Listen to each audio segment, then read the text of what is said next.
You're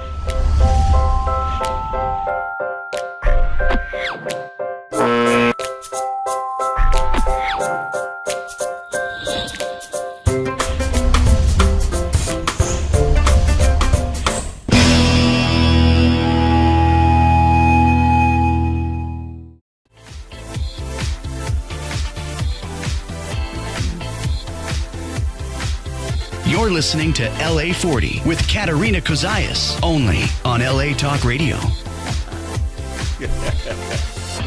All right, good morning, good morning. Welcome to LA Talk Radio. LA40 is our episode. I'm your host, Katerina Cozias, and I am so pumped to be here. I am so excited to introduce a good friend of mine, certified life coach, and a fellow radio host, James Lott Jr. Hi, you guys. Woo-hoo, Hi, how are welcome. you? Thanks for having me. I'm so excited. Oh, my goodness. Thank you for being here. My pleasure. So this is the inaugural episode of the new radio show, talk Yay. radio show, dial-in radio show. So we want you at home to get engaged with us because we plan to be doing a lot of stuff here. Please, please, please. The premise of the show, James, is life after 40. There is life after 40. There is life after 40. There is. In our youth-obsessed culture, we are fed this line that somehow we have to stop dreaming at 40. If we haven't succeeded in hitting that ball out of the park, then it's too late. Yeah. And I am here to help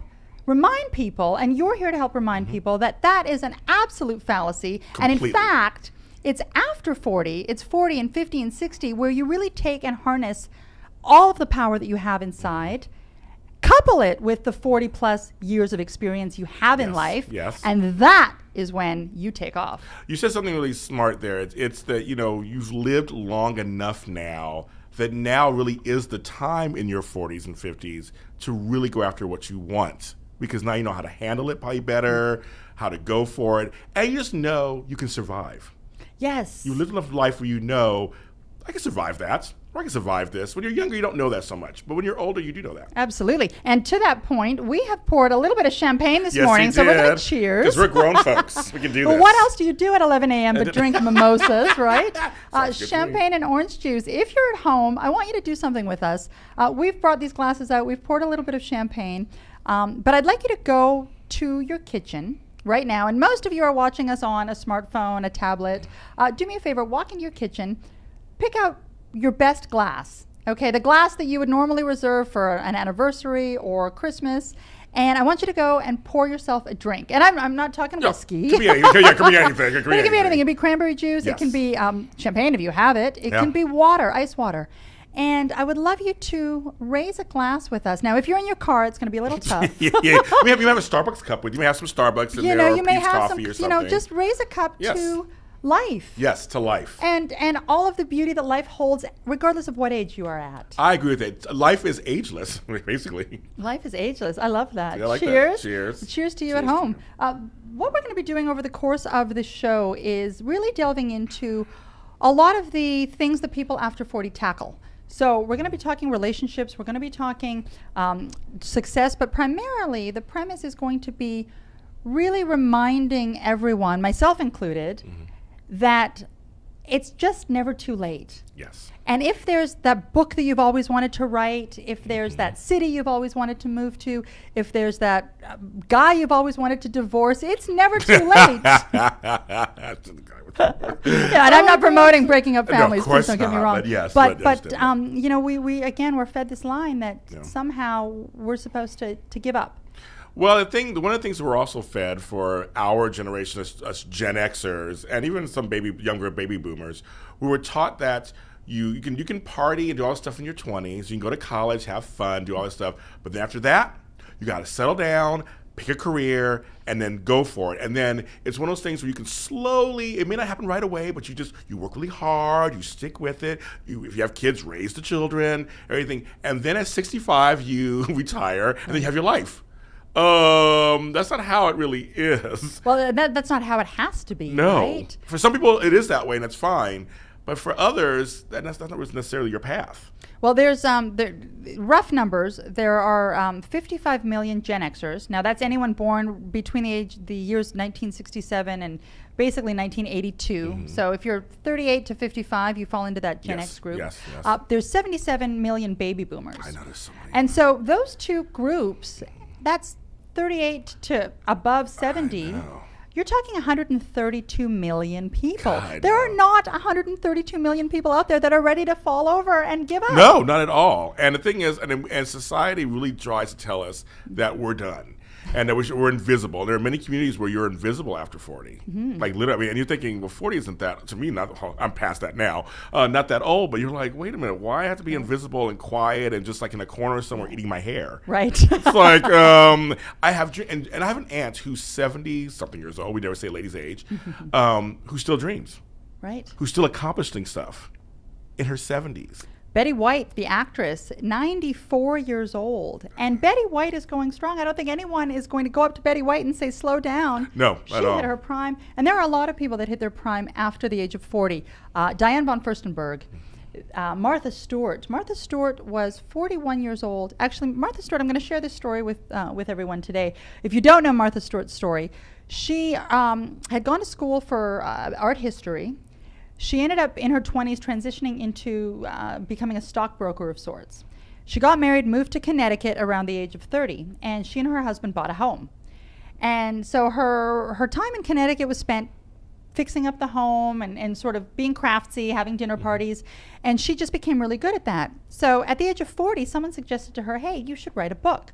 So Martha Stewart's first cooking book came out when she was 41. But it wasn't until the age of 56 that Martha Stewart started the Martha Stewart empire as we know it. And she's now 75 years old. So we've had Martha Stewart in our world for 20 years as Martha Stewart.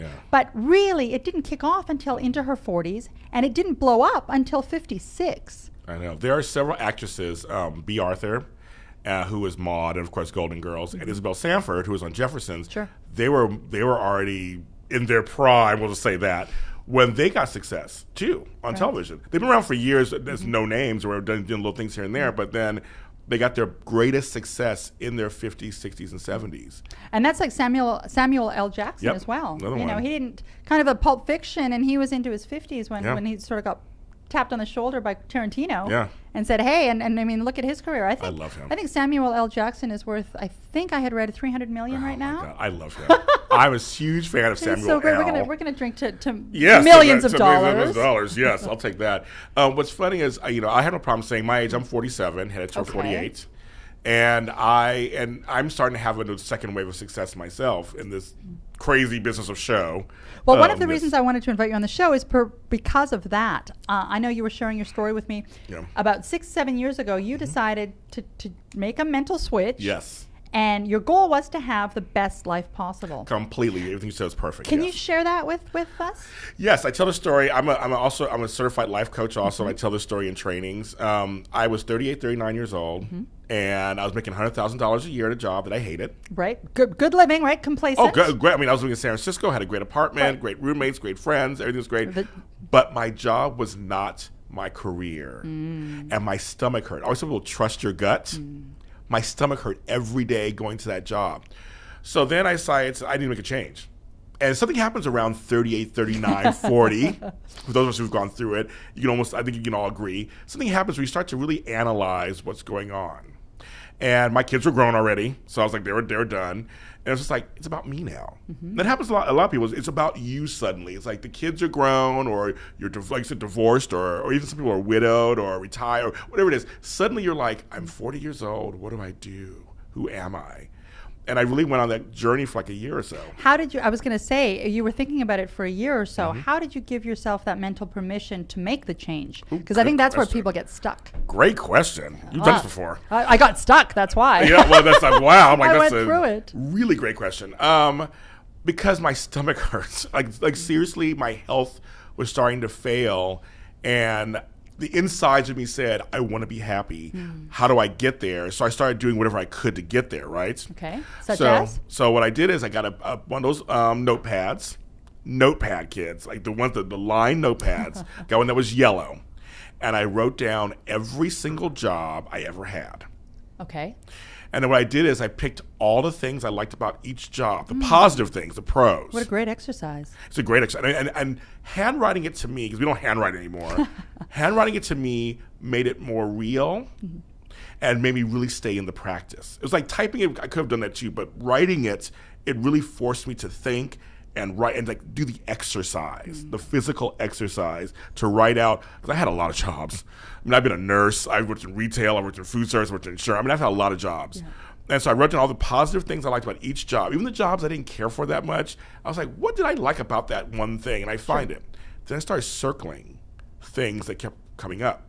Filing, customer service, smiling to people, party planning, like whatever it was I was doing, I started really, organizing this training. I started writing down all these things, and then I sent it to my Aunt Faith. I love you, Aunt Faith. Hello, Aunt Faith. Aunt Faith, my advisor, and she said, you have a business in there. Okay, so a different perspective. What was she seeing that you weren't? I was like, a business? I never thought of being an entrepreneur. I never thought of that in my entire life. You get a job and you stay there till you're 65. That's what I was trained. Of course. And she said, no, you have a business. She goes, I can't tell you what the business is, but you have a business in here. She goes, really look at this paper. Look at this. And what did you see? So what I saw, and this is divine intervention. I don't know if people believe some of that stuff. I do sometimes. Some things I can't explain. I saw a professional organizer. Oh, wow. Professional organizer. Didn't even know that was really a business. I used to watch Hoarders. I saw Hoarders. I actually know Matt Paxton. I know him. Oh, how fun! But I saw Hoarders and things like that. Hoarding Buried Alive. I'm like, that's like. So I guess it's kind of a profession. And I looked at it. I'm like, oh my god! It actually being a professional organizer takes all different things I've done in my life, which is good for somebody in your 40s when you get older, taking life experiences that prepare you for a job, right, or a dream. And so, did you start building a business around that? I did. I started asking friends. You immediately clean up your house and organize your closets. Wow. And I had people who, thank God, were on my side. First, it was a little under the table. and then I started getting word of mouth. I started getting really popular. And I said, I better make this into a business. So I formed an LLC and did the whole thing. Yeah. Wow. Good for you. And did you feel happier on that path? Yes. I can't even say it even louder. Yes. I felt my stomach stopped hurting. Wow. If you're just tuning in with us, you are tuning into the new show, LA40. I'm joined here by James Lott Jr., who is sharing his story right now about recreating yourself after 40 and how you really do feel a bit of a push when you hit those milestone ages of 40 or 50 or 60 to reassess how the past decade has gone and how you want the future decade to go. You're telling us that you seem happy to me. Yes. Much happier. And you said something just now that also is really key for me. Mm-hmm. What I do now in my 40s will inform my next act. So for many of us, because now we're thinking about our golden years, our twilight years. So I'm saying 70 on. Sure. We're living longer, so maybe 80 on. The things I do now will directly affect how I live then. Well, if you think about it, at a minimum, even at the age of 47, 48, at a minimum, you have a 20-year career ahead of you. Yes. Let's say 15. Yes. Okay. Yeah. Okay. If you want to retire at the classic 65, you'd say 15. But if you're enjoying what you're doing, I'd say take it to 70. 20 years is a long time. Yes, it is. So why not do something that you love? Exactly. And I think, I don't know about you. Have you had jobs when you were in your 20s, 30s that you didn't really care for that much? Oh my goodness. So my 20s, my 20s were a really interesting time because I ended up from the age of 15.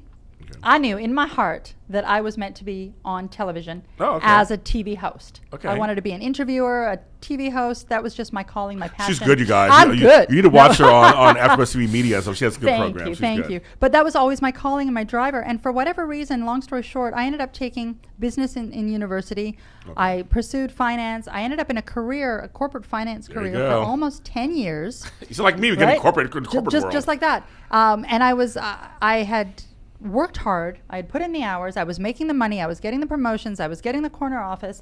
And I had gotten to a place by just before I turned 30 where I said, well, I've built this all up now. And I've got my pension plan and my credibility. I can't leave now, even though I was miserable. Miserable. And like you said, the money was great. Yeah. And I had bought a few condos and I had done everything on the checklist that you're supposed to be doing. Right? But I had an epiphany 6 months before I turned 30, and I thought, no, this is not what I want to do. And same as you, I course corrected, quit my job, moved to Europe, actually. So I got as far away from corporate America as I could. It's funny how you kind of have to just really know yourself, and the permission is it's okay to say this isn't working for me anymore. But it's tough because, to your point, when you said it took you a year, it took me almost 2 years to give myself mental permission. And what switched the light for me was I was waking up one day, the alarm was set for 5:30 in the morning. I know those things. It was dark, it was winter, it was Monday morning, and I was dreading my life. And I just thought, why? Why am I dreading this? And thankfully for me, I was in a position where I didn't have kids. I didn't have a lot of obligations, and I just thought, why am I doing this? Yeah. But it takes a long time, even though it's churning. If you're listening with us and you're at home or you're in your car or you're at the office and you're secretly listening to internet radio, do call in. Let us know whether you have ever had a passion that you have identified but maybe haven't pursued as a full-time career. Our dial-in number is 818 570-5085. I don't know that off by heart yet, so I am looking at it. I'm going to read that again. 818-570-5085. Call in. We'd love to gab with you. Yeah, please. And chit-chat about that sort of thing. So now, how did your career deviate from super organizer to radio host? Because you host your own radio. Yes, Tell us where we can find you. Okay, so I have a radio show on adrenalineradio.com. It's every Friday morning from 10 to 11 a.m. Pacific Standard Time. Do you serve champagne? No, I don't. Well, you should. I said, now I should. My guests would be like, James, what's going on? You're going to hear this and be like, what's going on? No, but I've been doing it for almost 2 years. What's the show about? It's called the Super Organizer Show with James Lott Jr. In short, it's called the SOS Show. Amazing. I'm here to help. I love that. Yes, and what I do is I have guests in the field of organizing an organization or life coaching, but I've had singers on, actors, fellow AfterBuzz hosts. We come on, we talk about time management. Okay. An organization. Everything relates to that. Very important skills that you can parlay into any area of your life. Completely. So I give you suggestions, tips. I invite you to think about things a different way. But that came about because, and I just want to make sure to shout out to this. It's also featured as a podcast on iHeartRadio, iTunes, Spreaker, and Stitcher.com. So you can listen to them and download them in your car or whatever all the time. The thing for me was I had a blog, which I still have, the superorganizeruniverse.com. And you can and that's what got me the radio show. I was seriously just tooling along as an organizer, moving my way up in the organizing world. I'm part of the National Association of Professional Organizers. Wow, I didn't even know there was a National Association of Professional Organizers. NAPO, yes, there is. I'm also part of the International Coach Federation. I'm actually a twice certified life coach, so I've done that. Sure. So I wrote this blog, and someone saw it. It takes one person, Katerina. Wow. For anything to change in your life, people, I'm telling you this, it takes one person to see it, to change your life, and they called me and said, hi, we're from adrenalineradio.com. We love your blog. Oh, my gosh. Would you come on and make it a radio show? And that's how it happens, people. That's how it can't happen that way. It's like just keep being creative, putting the energy out there. Like you said, put the energy out there. All you need is one person. Right. To receive it.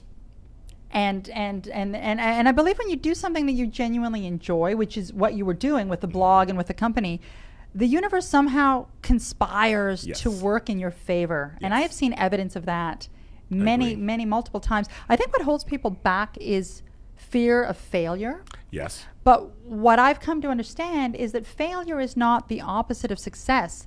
Failure is actually a part of success. Yes. And so we can't allow ourselves to be scared of failing. Right. Because failing is just part of the process. There's also the opposite of that too, is there is people who have fear of success. There's a fear of, what if this does go correctly? What if I do blow up and become big? What does that mean? How will that change? How will that change me? Did I have to create even better? Because the fear of success is that, can I continue doing the level that I'm doing now? It's a weird phenomenon that does happen. And what will my friends say if I attain a level of success that is different from where I was? I'm dealing with that kind of right now a little bit. Oh, interesting. Are you becoming famous? Oh my God. Well, you are famous. Oh my God, my own head. For those of you that the beauty of internet radio is that really we're streaming all over the world. Yes. And so the name LA40 is a play on the fact that we're broadcasting from Los Angeles. Yeah. It's also Life After 40, but you can be listening to this from wherever you are, and that's the beauty of what you were saying is that you can just move forward. Yes. And in this age of digitalness. Oh my God! Well, you just hit a good point. Is that we're also on AfterBuzz TV, so we're doing TV that's on the YouTube channels, and so I have a big following in France. Apparently, got a lot of French friends. There you go. Parts of Canada really love me for some reason. It's funny because it goes all over the world. I have people in Africa who write to me. What is your nationality, by the way? Okay, so my family is Puerto Rican, West Indian, Dutch, and Creole. Oh, wow. You're a nice mix. Good food. Woohoo. Everywhere. We're Good gonna food. Come for dinner to your house. Yeah, exactly. Good. Some gumbo and some shrimp etouffee and some tostones. Right. I speak Spanish also. But no, it's so all over the world, people are watching us, listening to us, and you too, and they're going, I like her or I like him, and they could be in Mozambique, they could be in Sri Lanka, they could be in England, they could be in Bahamas, it could be anywhere. And that's the beauty of the digital age we're living in. Yeah, your reach is actually very far, and it's been really strange for me because there's certain groups of people that I have a fandom with because I do the soaps. Oh, yes. So James has a show on AfterBuzz TV called The GH Reports. GH Reports on Sundays. Yes. And it gets into all the soap after commentary. Yeah, we do all the soap after shows on AfterBuzz TV. There's no outlet video-wise for that anymore. Wow. And so because SoapNet went out of business, so we took over. So all 4 soaps that are left on the air, Days of Our Lives, General Hospital, Bold and the Beautiful, and Young and the Restless. Oh, the classics. The classics. So we do an after show for all of those, and I created 3/4 of those. So, ladies, if you're home and you watch these shows, you want to tap in with James. What time do you broadcast? So the soap block starts at 4 p.m. Pacific Standard 4 p.m. on Sundays, Pacific Standard Time. And it goes till 9. And on my show, Bold Breakdown, we drink. So it's the last one. It's like 8 o'clock at night, so we have drinks all the time on that one. That's right. Me and my guests, we always drink. So one of the things I want to do with the show is we're going to have a topic of the day. Okay. So I'm going to have guest hosts come on because there's so many inspiring stories that we're going to share with you. Yes. And actually, I'm working with a PR team right now, and we are lining up some really cool guests to come on in the future. You're going to want to tune in with us on Thursday morning. Yes, you will. But we're also going to be tackling a topic of the day. Ooh, I love it. So I'm going to read the topic of the day, and we're going to banter a little bit. And again, for anyone at home that wants to participate in this, I'm going to read the dial in number one more time. Yes. I will memorize it by next week. It's 818-570-5085 if you want to participate in the topic of the day discussion. So the topic of the day discussion for today is, I had to write it down. Here we go. Society tells us that it really doesn't matter how good your life is, there's always something better. How much should we strive for in life, and when should we come to the point that we should just be content with what we have? Or should we just be content with what we have? God, that's a great topic. It's so timely in Los Angeles. How so? Where LA, it's always about what's better. You're only as good as your last show. You're only as good as your last thing you do. You find that man, but there could be a better man around the corner. I mean, like it's very much that kind of mentality here for many people. Not everybody, but for many people. I've had to learn for myself that I strive for what I want directly. I'm not looking for $100 million success. Okay. If it comes, that's great. We're not going to say no to that. No, but I'm looking for a smaller version of basically, am I doing everything I want to do and making enough money to survive? And are you doing it surviving and being happy? That's a good point. The happy thing really is coming to play for me in my 40s. Well, you seem happy to me. It's like my earlier years, I wasn't as happy. I thought I was. And it wasn't until I started to accept myself, which happens for many of us in our 40s, in 50s, we learn that I'm okay with me. Okay, yeah, I'm not perfect and things go down. But you know what? I like who I am, and you care less what others think. And to your point that you made a little bit earlier, that it will roll into the later years. I mean, look at our 2 presidential candidates here in the U.S. they're closing on 70, both of them. Yeah, both of them, yeah. Which is, I think Barack Obama at the time was 47 when he became president. Yes. So this is almost an age group of people that are 30 years older, but that are coming to the table with 30 years more experience. Yes. So I'm going to be curious, whether it's Hillary or whether it's Donald, I'm going to be curious to see how that additional 30 years of life experience is going to play into the way they govern. Yes, I can see that. Yeah. Because they're a different generation, different time. Where Barack was our generation. Right. Yeah. Very much. I mean, a lot of things he was saying and doing the music he liked. I'm like, oh, he could be like my older brother, like so to speak. Where these are our parents, so that are kind of up there doing this. Well, the Prime Minister of Canada right now, Justin Trudeau, is only 43. I know. And he's amazing. I mean, you see him out there, in pink shirts at the I gay know. pride parades. And I know. He's on the tarmac greeting the Syrians. I mean, he's just got so much energy. Yeah, he's really energized Canada, hasn't he? He's fun. He really has. Yeah, he really has. He's done a great job, and he seems like one of the people's prime minister. And that's kind of what we need here too a little bit. That's another story.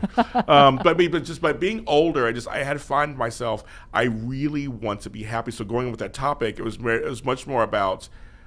Not saying I hate to use the word realistic goals because I don't want to use that word. Just that it was more like, can I get to these like 4 or 5 things I want to do? What is born out of those things, I'm not going to really worry about or focus on because at least I'm doing those 4 or 5 things. Right.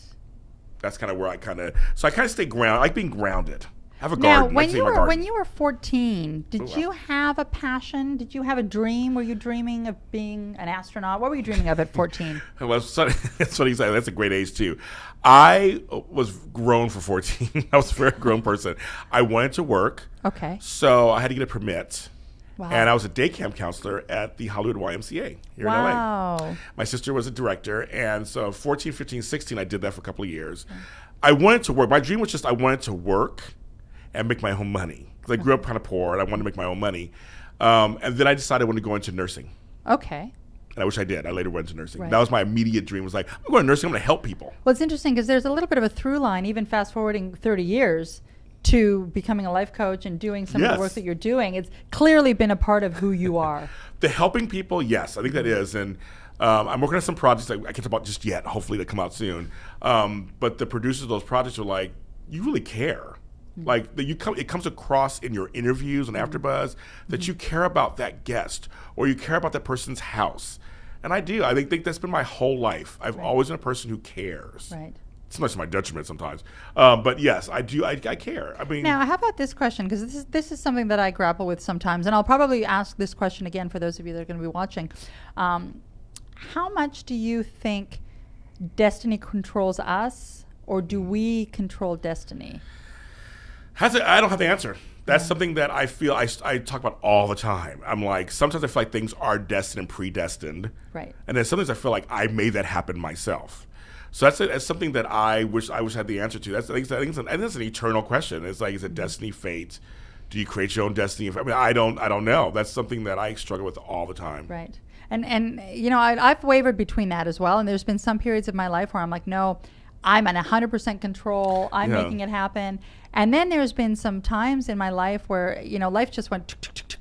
I'm sure. And you thought, oh, no. Now, we do have a caller calling in. Oh, We're my going God. to see who is calling us. Here we go. Hi, good morning. We do have a caller calling. Hi, LA Talk Radio. How are you? Good. Good. What's your name? Hi, LA Talk Radio. How are you? Can you hear me? Yes. I can hear you. We've got a little bit of an echo. I'm sorry about We that. have to turn down your listening so we can hear you. Oh, yeah. Turn down your end of the Your end. the mic or the show that you're watching. Yeah. Okay. Perfect. My What's name your- is Anthony. Hi, Anthony. Welcome to the program. Hi, Anthony. Cool. You guys hit that question right on the button. Destiny. What do you have to say about that, Anthony? Well, how much does it control you, and Right. or how much are you in control of it? That is one of the most enigmatic things that exists pertaining to our life and where it goes. And what's And your I believe, what's your take on that? Not what I believe, but what I know from personal experience is that it's both. It's both. You know? Mm-hmm. It's a little bit of both. Like, part of destiny is the fact that destiny gives you control, It's like, if you decide to believe and you take a step forward, then destiny takes a step forward to you and helps guide you and meets you halfway. You know what I mean? But you take a step forward toward believing in destiny and the vision that you're being shown. And if you do that, next thing you know, it starts to meet you halfway. And then it grows from there, in my opinion, from my personal experience, you know? Absolutely. James, what do you think of that? First, I want to ask you, how old are you?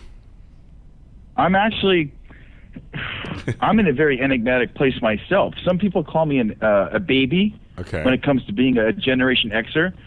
And some say I'm the grandpa of the wise. I feel like I am Generation Medium. I like that. Generation Medium, I love it. I'm 38 years old. My birthday will be June 26th. Next year I'll be 39. And I feel like I'm not an X or a Y, but I'm some kind of hybrid. Some of the folks I've met my age that came about in the world at the same time that Star Wars came about, when the Jedi showed up and the Force was about to awaken. But it's funny. We came here as part of some kind of generation that was going to be a bridge or a medium to connect something to transition us into the future. And it's exactly the age that James had touched on earlier, 38, 39, when you really start looking at things a little bit more deeply. Now, Anthony, it's interesting because I've been grappling with this question, which is why I asked it. And I agree with you. It's a little bit of both at times. But what I'm sort of coming to understand is that regardless of whether it's destiny pushing us or regardless of whether it's us pushing ourselves, ultimately we're going to get to that place that we were meant to get to. And I really do believe that there is a larger picture for everyone's life. Well, you know, Anthony, one of the things that Amen to that, sister. Amen to that. One of the things that I don't believe in coincidence. There's no coincidence. Everything is connected somehow. And I've had things happen in my life that when I look back on, I'm like, oh, that's what led me to C and D and E and F. I don't believe in coincidence anymore. There's no coincidence. Yeah. You're correct on that too. I believe the same thing. Yeah. You know, so the dots are all there. Yeah. Whether or not you've awakened or had the ability to awaken, because having a little bit of faith, I think, helps you awaken. Once again, if you decide to believe in the potentiality or possibility, then destiny, the universe, kind of meets you halfway, and it helps awaken you more. And then, like you're saying, then you're actually able to see and start connecting the dots that you couldn't see before. You're right, Anthony. You like my new best friend. You hit something. You hit something that I really believe. Also, is that you said the word awaken. Right. When you're conscious and open to the universe or God or whatever you choose to call it, you're right. Things start to kind of load your direction. It does. Yeah. And it's sort of a domino effect. Brother. Totally. Yeah. You have to be awake, as you say, or you have to be awake for it. Anthony, have you seen yourself 30 years out?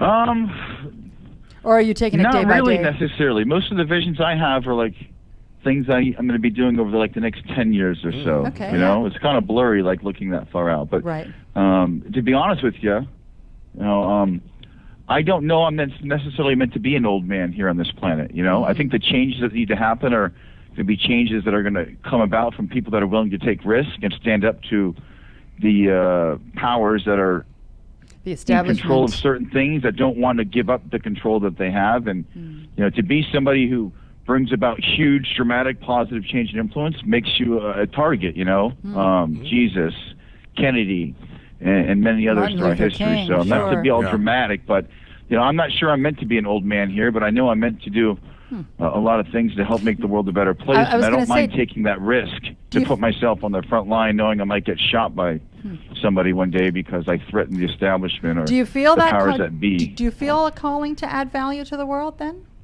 Oh, most definitely.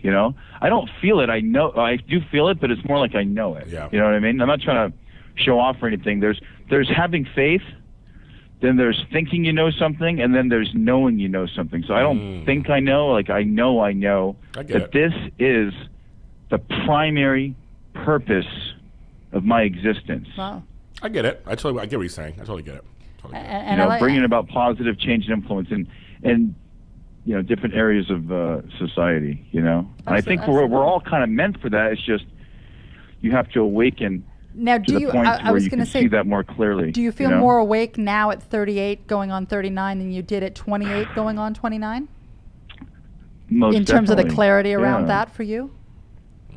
Yeah. Yes. Oh, yeah. Definitely. Well, I thought I knew stuff back then. I didn't know nothing. I know what I know. I mean, now I know stuff. Back in my 20s, and God, I thought I knew all this stuff. I thought I was so smart. And I'm like, no, now I'm smarter. Now I know how things kind of work. Right. I thought I knew it back then, but I know it now. So, Anthony, we're going to ask you part of this question of the day. Does it matter how good your life is, or should you strive to make it better? Or should you be content with where you're at? How good your life is. Well, it's good that one isn't good to another necessarily, you know. It depends on if you're seeking money, if you're seeking happiness, because money isn't always happiness. So True. when some people say I'm successful, some are saying they're successful because they reached a certain dollar amount in their bank account. Others may say I'm successful and they have a fraction of what the other guy has dollar-wise, but their life is filled with joy because they have somebody they found that loves them, and they've surrounded themselves with people that care about them, and they're pursuing a dream or a passion whereby even if the money hasn't come in yet, they love getting up in the morning. They're touching, moving, and inspiring people throughout the day. And I think exactly that. That's the fallacy that society tells us, and it sort of made us understand that success equals financial awards, and that's not necessarily the definition of success. Absolutely, Anthony. My grandmother used to always say, not all money's good money. And I was like, girl, you're crazy. Holy brother. And then I learned it. Wise, It's not all money's good money. And I learned that later. At first I thought she was crazy, but I learned that later. It's very true. Yeah, people use money for power and manipulation and to control. Exactly. You know, so when I learned to let go of that a while back, it helped a lot. You know what I mean? I decided to not go with what the system wants. You know, herd us into the economy with the Social Security number. Like you were saying, Katerina, earlier. You know, you thought you had everything by 29, you realized you were miserable. You know, you had the condos and the career and the pension and all that, but you realized this isn't who I am. This isn't what I was meant to do. So with that being said, you know, we're bred into feeding the economy. You know, they want us to get married by this age, have kids by this age. Yes. And you know what's really start interesting? a career, What's really buy a interesting house, about and Gen feed Xers, the banking system. You know. Yeah. Absolutely, and the thing with Gen Xers too is that in the formative years, our formative years, and especially for those Gen Xers that are on the top end of that are sort of in their early 50s, they have been hit multiple times with financial collapse. I mean, we saw it 1987 when these kids were turning 20. There was a stock market collapse. Then we had the tech bubble burst. Then we had 9/11. Then we had the 2008 recession. So every time this generation was trying to move forward, boom. And I had read recently that the 2008 stock market collapse / erosion of real estate value and everything, most Gen Xers lost 45% of their net worth within months. I know friends who did, 45%. And further to that, 60% of them have still not recovered from that loss. And we're 8 years in. I know. Yeah. So that's a lot. Because the financial system told them that at that age you're supposed to be in the more aggressive, risky type of stocks, the growth stocks. So it's the growth stocks that got hit the worst during those market collapses. You know, not necessarily bonds or fixed income assets that are more safe, but you know, when you're younger, you're supposed to go with the high risk stuff, the stuff that's well, you think I've got 30 years, right? and that's the stuff that got whacked the hardest during the crashes. So I totally believe that stat that you just shared right there. Yeah, you so know, that it makes sense. It seems logical for sure. My question is this: we're talking about pursuing your passion and not being scared of doing something later in life, but that's easier said than done. I mean, you have kids; they're grown. I don't have any kids. Anthony, do you have kids? No, you don't have unless kids you yet. count my 16 nieces and nephews, because they're all kind of mine a little bit, you know. But I like that. There you go. But I mean, for me, making a shift and doing a 180 life change, and I'm still working on some of the things that I work on. I'm actually a media relations consultant, product marketer. I work with a number of different companies, but the hosting thing was my passion. So Anthony, to your point, it's great to be able to do something, but what if you have 3 kids at home and you have a mortgage over your head and you have, how do you go about saying, you know, when I was young, I was always really into cars. How do you begin to introduce that passion back into your life at a later age? Well, you know, that's a tough one. Yeah. I think that's one I hadn't really thought of, because like I said, I have nieces and nephews that I've helped raise at different times throughout their life, but you know, I didn't have them full time every day, all day, every day. You know what advice at the age of almost 40 would you give one of your nieces and nephews that are 12 in terms of moving forward in life? You know, this is what I think, actually. To try to get back to your question, this is the vision that I see right now, you know. I think your kids seeing you happy is going to have the most profound effect on them. Yes. So even if you're not necessarily doing the job you're doing because it's what you really wanted to do, if you can find a way to do something, even if it's just as a hobby, doing that hobby after work and having your kids see you enjoy doing that thing. True. I think that will have a more profound effect on the kids than the kids seeing you miserable every day because you're pushing so hard to make all this money so that you can give them what you think they need, which is money, instead of love and inspiration and creativity and pursuing passion. I think I also have want a to more make profound effect on the kids than the money. And if they see you pursuing that little side hobby or arts and crafts in the garage or a garden in the backyard, I think that'll have a more profound effect on them when they look back as they're older and they're coming into the world versus them seeing you miserable, chasing money. Right. I have kids and grandkids, and I will. What you just said. Grandkids? Are you serious? I know. He looks amazing. I know. You started early. I was 18. You're blessed with good genes, brother. I'm looking at you on the computer screen, but you look pretty young there. Thank you. Maybe like 48 or something, Yeah, my mother. It's all because of her. She looks young too. I look just like her, so it's all because of thanks to my mother Benita. But no, I have. But everything you just said is so true because my kids and grandkids always knew I was doing things that I liked. And it made a profound effect on them. My grandkids today are always like, so you're on TV again, or you're doing this, and they're excited. And they're like, I want to do that too one day, or I want to do this. And they see it more than me just going, well, I'm so tired because I just worked 16 hours a day. Well, and I love the fact that you're a grandfather Yes. and you're still so energetic about pursuing your passions. Yeah. You're not ready to say, I should sit in a chair now and wait. No, I want to show them, I want to show them that check? you can, I want to show them that no matter what age I am, Papa Jamie is still out there making it happen. And that's not Papa Jamie. I make that happen. It's like that you can do whatever you want, and that's the whole point. Mm-hmm. What you said by example, leading by example. Amen to that. You just said that Anthony was pretty. Lead by example, and things will follow. Absolutely. Yeah. Anthony, thank you so much for calling in. Anthony. Amen.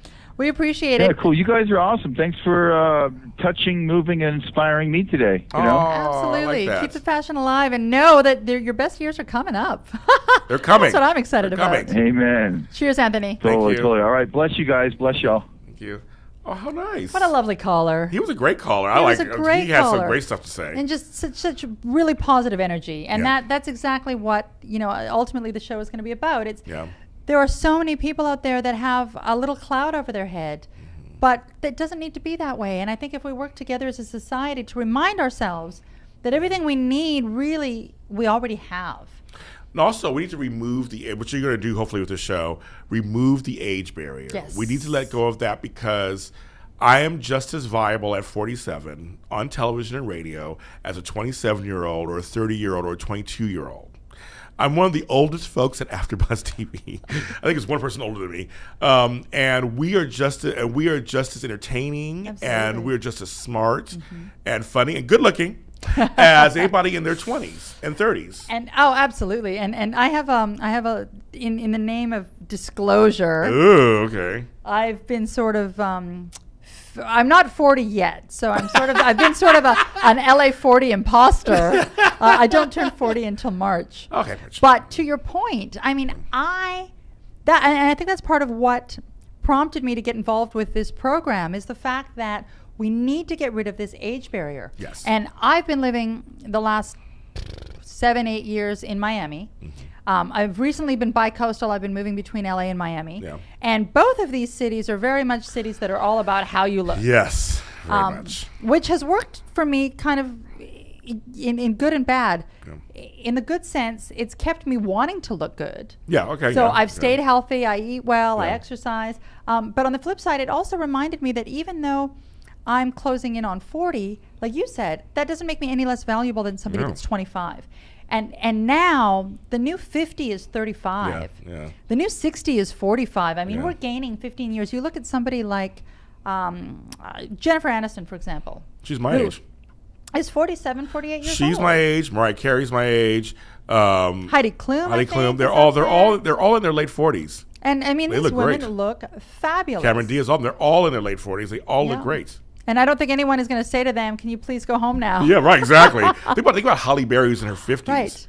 She's beautiful. Like, and I think also, especially in Los Angeles and in Hollywood, Yeah. And I'll be really honest and open. I mean, one of my fears when coming here was like, I don't want people to know how old I am, right? I don't blame you. You know, Right. are you 31? Are you 28? Are you 33? I mean, it depends on what I was wearing. People would guess differently. Mm-hmm. And I would just smile and nod and play the whole, oh, I'm a female, I don't tell my age. That's right. And then I thought, wait, what? Right.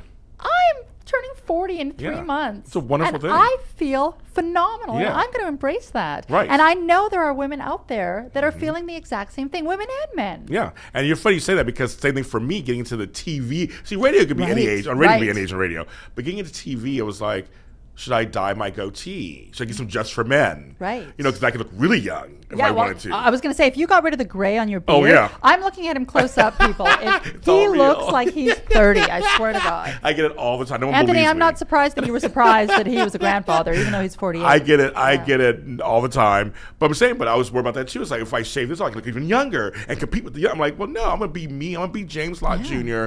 with the gray beard, which actually is getting me attention. Absolutely. Because in our business, and I think you can attest to this, actually uniqueness does win out many times. There are a million women who are brunettes like you are. Right. There are a million guys that are cleanly shaven and have shaved heads or whatever, or black like me. I mean, it's like sometimes you gotta stand out a little bit sometimes. Yeah. And it's an okay thing. Yeah, and we're gonna let you know at home that, you know, again, the whole premise of LA40 is to remind you that life starts now. Yes. You know, passion is now. You can Love always is start. now. If you wake up and open your eyes, Yeah. then you have another chance. Every single day, if you wake up and open your eyes, you have another chance to restart your life, and it's okay to restart it.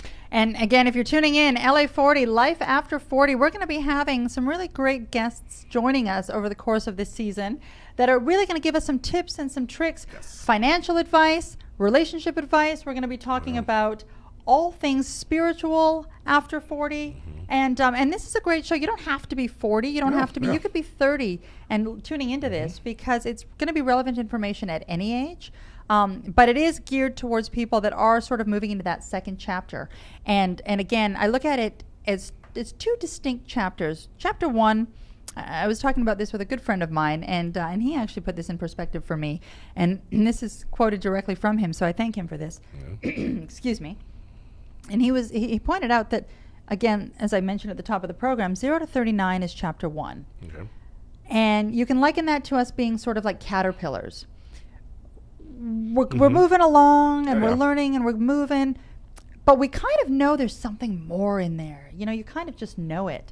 So it's the ages of 40 to 80. It's chapter 2 where you really have the opportunity to morph from that caterpillar into that butterfly and just Come into your own. Like really come into your absolutely. own. And be really comfortable in your skin. Yes. Because you said from 0 to 39, most of the stuff we're trying to do is get comfortable in our skin. right. Isn't that funny? How do I look? When I do this? Ironically, and we get older, we look at our looks too, but when you're younger and you look hot and beautiful, you may not think you're that hot and beautiful when you're younger because you're worried about this and people look at me this way and all the outside influences that come into our lives. Well, I remember a few years ago when I was 35, I had done my eye makeup, and someone, I was out one night. I must have had really great eye makeup because 3 or 4 people came up to me and they were commenting on it, and I just was chuckling and I thought, well, yeah, I look great because I've been doing it for 15 years, you know? Oh, right. Like, yes. it's putting in that 10,000 hours into whatever Yeah. you do, Yeah. and it happened that by the age of 35, you've got it. perfected You got it.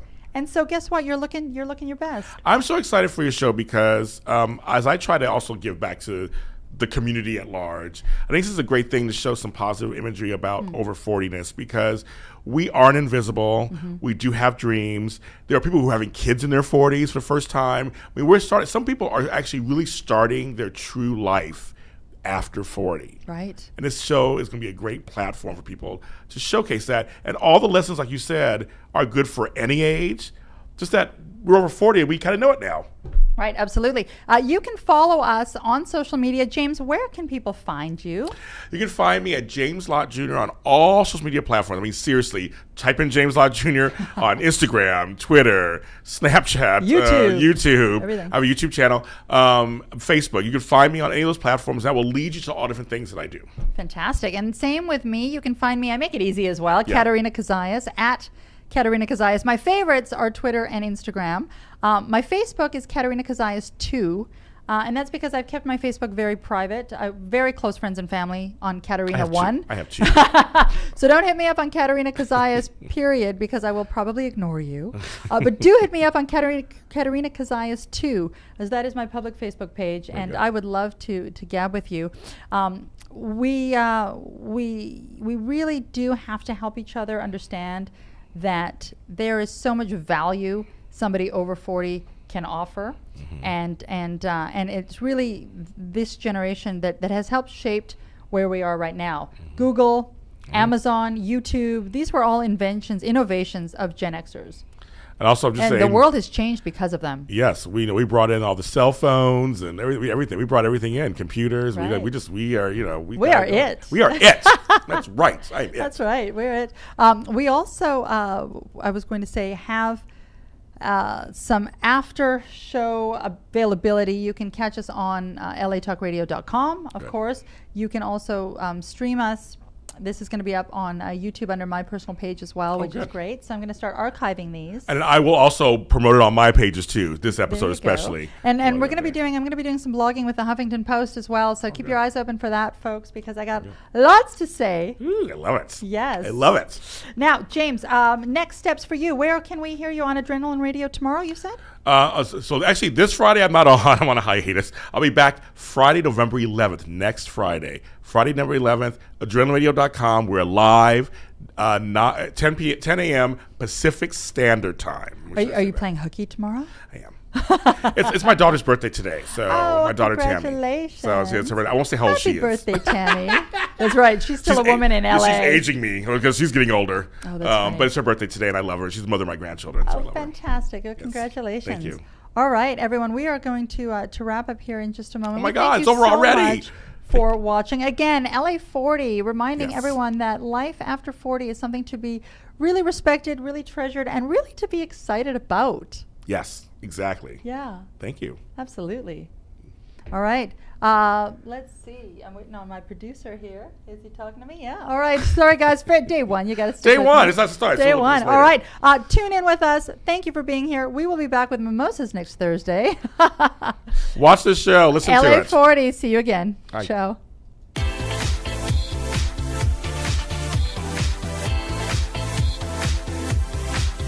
You're listening to LA40 with Katerina Cozias, only on LA Talk Radio.